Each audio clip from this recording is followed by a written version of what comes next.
দি অস্মিতা লীগ এর জাঁকজমকপূর্ণ সূচনা এনআরসিসি জুডো হলে। নারীর ক্ষমতায়নে বিশেষ উদ্যোগ। রাজ্য যুব বিষয়ক ক্রীড়া দপ্তরের উদ্যোগে শনিবার রাজধানী আগরতলার এনএসআরসিসি জুডো হলে আয়োজিত হলো দি অস্মিতা লীগের বিশেষ আসর।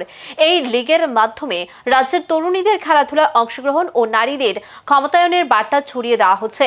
উদ্বোধনী অনুষ্ঠানে উপস্থিত ছিলেন রাজ্য ক্রীড়া দপ্তরের অধিকর্তা সত্যব্রত নাথ, রাজ্য ক্রীড়া পর্ষদের সচিব সুকান্ত ঘোষ সহ আরও একাধিক ক্রীড়া সংগঠক ও বিশিষ্টজন। ক্রীড়া অধিকর্তা জানান, অস্মিতা লীগ শুধু প্রতিযোগিতা নয়, এটি নারীদের আত্মবিশ্বাস এবং ক্ষমতায়নের প্রতীক। জুডো সহ বিভিন্ন খেলায় মহিলাদের অংশগ্রহণ বাড়াতে এই ধরনের উদ্যোগ সময় উপযোগী।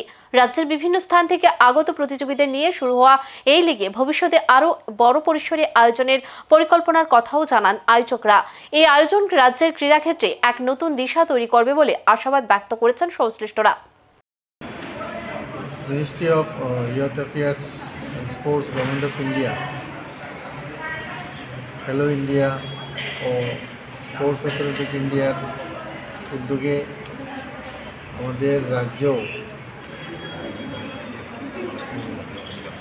যে কয়েকটি ইভেন্টে আমাদের এক্সিলেন্স সেন্টার খেলো ইন্ডিয়ার প্রোগ্রাম আমরা সারা বছর করে থাকি, তার ট্যালেন্ট সার্চ প্রোগ্রাম শুরু হয়েছে অস্মিতা সিটি লিগ কম্পিটিশন। এখানে আমাদের প্রায়োরিটি গেমের মধ্যে আছে জুডো, সুইমিং, অ্যাথলেটিক্স।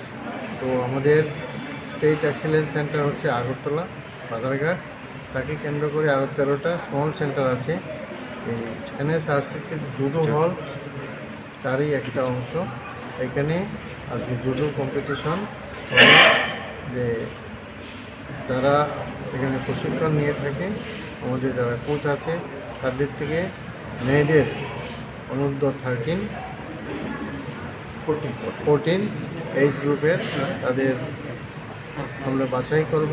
বাছাই করে খেলো ইন্ডিয়া যে ইয়ুথ গেমের প্রোগ্রাম এবং অন্যান্য যে স্কুল গেমস আন্ডারে যে হয়